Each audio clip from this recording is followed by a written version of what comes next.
இந்த வீடியோவோட தம்ப்நெயில் பார்த்துட்டு கிளிக் பண்ணி உள்ளே வந்திருக்கீங்கன்னா கண்டிப்பாக 2 ரீசனாக தான் இருக்கும். ஒன்று, நீங்கள் தீவிரமான விஜய் ஃபேனாக இருப்பீங்க, இல்லைனா கில்லி படத்துக்கு அப்புறம் தான் நான் விஜய் ரசிகரான அப்படிங்கிற காரணமாக இருக்கும். ஸோ இந்த 2 ரீசனில் ஏதோ ஒரு ரீசன் தான் இந்த வீடியோ கிளிக் பண்ணுறதுக்கு உங்களுக்கு காரணமாக இருந்தது அப்படின்னா மறக்காமல் இந்த வீடியோவை லைக் பண்ணிக்கோங்க. ஸோ கில்லி அப்படிங்கிற படம் விஜய் அவர்களுக்கும் கில்லி படம் பார்த்துட்டு விஜய் ரசிகலாக மாறின எல்லாருக்கும் ஒரு ஸ்பெஷலான படம் தான் சொல்லணும். ஒரு பக்கா கமர்ஷியல் என்டர்டெய்னர்னா என்ன அப்படின்னு தமிழ் சினிமாவுக்கு இன்ட்ரடியூஸ் பண்ண படம் கூட சொல்லலாம். ஸ்கூல் படிக்கும்போது நான் ஒரு விஜய் ரசிகண்டா அப்படின்னு சொல்றதுக்கு எல்லாரும் யூஸ் பண்ற ஒரே ஒரு படம் என்னன்னா அது கில்லி தான். ஸோ இந்த படம் மகேஷ் பாபு நடிச்சு ஒக்கடு அப்படிங்கிற தெலுங்கு படத்தோட அஃபிஷியல் ரீமேக். அந்த டைம்ல இந்த படம் தெலுங்கு படம் ஒக்கடுவோட காப்பியா அப்படின்னு சொல்லி கிண்டலாக பேசிகிட்டு இருப்போம். அப்போல்லாம் அஃபிஷியல் ரீமேக்னா என்னன்னே தெரியாது. ஸோ இப்போ தான் தெரியுது தரணி அப்படிங்கிற ஒரு டேரக்டர் அஃபிஷியல் ரீமேக்காக அந்த படத்தை அங்கேருந்து எடுத்திருக்காங்க அப்படின்னு. ஸோ அஃபிஷியல் ரீமேக்காக இருந்தாலும் அப்படியே ஃப்ரேம் பை ஃப்ரேம் எடுக்காமல் அந்த படத்துக்கும் இந்த படத்துக்கும் பயங்கரமான டிஃப்ரென்சஸ் இருக்கும். கில்லி படத்துக்கு முந்தைய படமான தூள் அப்படிங்கிற படம் தரணி அவர்களுக்கு பயங்கரமான பேர் வாங்கி கொடுத்தது. சூப்பரான கமர்ஷியல் எலிமெண்ட்டோட இன்ட்ரெஸ்டிங்காக பண்ணியிருப்பார் அந்த படத்தை. ஸோ அந்த படத்தோட கதையை முதல்ல விஜய் தான் பண்ணுறதா இருந்தது. விஜய் அவர்களுக்கு இந்த கதையோட ஒன்லைன் சொல்லியிருக்காரு தரணி. அப்படி சொல்லும்போது அந்த கதை அப்போ ஒன்லைனாக கேட்கும்போது பெருசாக இல்லை அப்படிங்கிற மாதிரி விட்டுட்டாரு.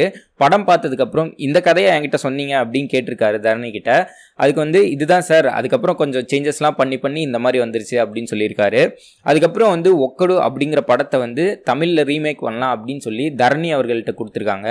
ஸோ இந்த படத்தை ஒத்துக்கிட்டதுக்கப்புறம் தரணி விஜய் கிட்ட போய் இந்த படத்தோட கதையை ஒரு வாட்டி கேட்டுருங்க அப்படின்னு கேட்டிருக்காரு. ஸோ அதுக்கு விஜய் சொல்லியிருக்காரு, அது ஒரு ரீமேக் படம் தானே, அதில் கதை கேட்கறதுக்கு என்ன இருக்குது அப்படின்னு சொல்லியிருக்காரு. அதுக்கு தரணி சொல்லியிருக்காரு, இல்லை சார், தமிழுக்கு ஏற்ற மாதிரி சில சேஞ்சஸ் பண்ணியிருக்கோம், ஸ்க்ரீன் பிளேயில் நிறைய மாற்றங்கள் பண்ணியிருக்கோம். ஸோ இங்கே தமிழ் ஆடியன்ஸுக்கு தகுந்த மாதிரி சில மாற்றங்கள் பண்ணியிருக்கேன். அப்படி பண்ணுற மாதிரி இருந்தால் இந்த கதையை நான் பண்ணுறேன் சார், அதே மாதிரி பண்ணுற மாதிரி இருந்தால் நீங்கள் வேற யாரை வச்சு பண்ணுங்க அப்படின்னு சொல்லியிருக்காரு. அதுக்கு தூள் படம் ஹிட் ஆனதுனால விஜய் சார் கம்ப்ளீட்டாக உங்களை ட்ரஸ்ட் பண்ணுறேன், இந்த மாதிரியான படமே எடுப்போம், நீங்கள் சொல்கிற மாதிரி எடுப்போம் அப்படின்னு சொல்லி அந்த சேஞ்சஸை கேட்டிருக்காரு. ஸோ அந்த மாதிரி ஒக்கடுக்கும் கில்லிக்கும் என்னென்ன மாதிரியான சேஞ்சஸ் இருந்தது அப்படிங்கிறத பற்றி இப்போ பார்ப்போம். ஸோ ஒக்கடு அப்படிங்கிற படம் தெலுங்குல மகேஷ் பாபு நடித்த படம். ஸோ அந்த படத்துக்கும் கில்லி படத்துக்கும் என்ன மாறுதல் இருக்கும் அப்படின்னா, ஒக்கடுவில் அப்பா கபடி விளையாடுறதுக்கு ஹீரோவை என்கரேஜ் பண்ணுவார், கடைசி வரைக்கும் என்கரேஜ் பண்ணுவார், ரொம்ப ஃப்ரெண்ட்லியான அப்பா மாதிரி காமிச்சிருப்பாங்க. ஆனால் தமிழில் அப்படி இருக்காது. ஸோ இங்கே அப்பா எதிர்க்கிறாரு, இந்த விளையாட்டை வேணாம் அப்படின்னு எதிர்க்கிறாரு. அப்படிங்கும்போது தான் இங்கே ஒரு ட்ராமா கிரியேட் ஆகி ஒரு என்டர்டெய்னிங்கான காமெடி சீன்ஸ்லாம் நிறைய ஒர்க் அவுட் ஆயிருக்கும். இன்டர்வல் முடிஞ்சதுக்கப்புறம் பிரகாஷ் ராஜை சேத்துல தள்ளி விட்டுட்டு போகிற மாதிரி ஒரு சீன் இருக்கும். அந்த சீன் முடிஞ்சதுக்கப்புறம் தெலுங்குல அவர் குளிக்கவே மாட்டார், படம் ஃபுல்லாக அந்த மண்ணோடையே இருக்கிற மாதிரியான காட்டியிருப்பாங்க. ஆனால் இந்த படத்தில் அந்த மாதிரிலாம் வேணாம் சார், இப்போ கொஞ்சம் குளிக்க வச்சிருவோம், அவர் குளிச்சிடுறாரு, அங்கேயே தண்ணியில் நனைஞ்சிடுறாரு அப்படிங்கிற மாதிரி அந்த சீனை வச்சிருவோம் அப்படின்னு சொல்லி அந்த சேஞ்சஸை மாற்றிருப்பாங்க. இன்னும் நிறைய காமெடிலாம் தெலுங்கு படத்தில் இருக்குது.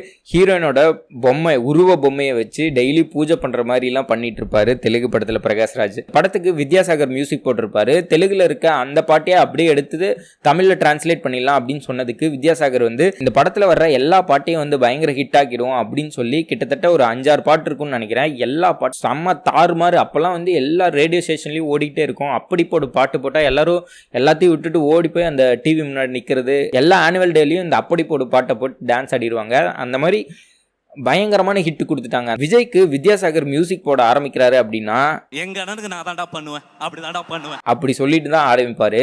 ஸோ இந்த படம் பயங்கர ஹிட் ஆனதுக்கு முக்கியமான காரணம் இந்த படத்தோட வில்லன் கேரக்டரான பிரகாஷ்ராஜ்.